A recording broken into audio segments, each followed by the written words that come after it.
আমি আমার হাজবেন্ডকে আদর করে হচ্ছে ডাকি, সেটা হচ্ছে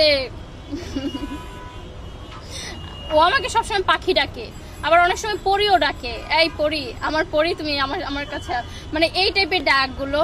আর আমি তাকে আদর করে কালু ডাকি।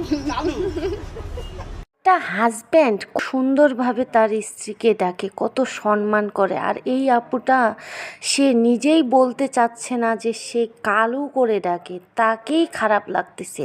তুমি একটু সুন্দর বলে ভাই তুমি তোমার হাজব্যান্ডকে এভাবে অপমান করতেছো, মানুষ সামনে বলতেছো যে আমি তাকে কালু করে ডাকি, আবার লজ্জাও পাচ্ছ। তুমি একটা জিনিস বটে, আসলেই সৌন্দর্য থাকলেই হয় না, মানুষের ব্যবহারেই পরিচয়। আমার প্রাণের ভাই বোনেরা, আপনারা যারা আমার ভিডিওটা দেখেন, please please please like comment subscribe করিয়েন প্লিজ, দয়া করে।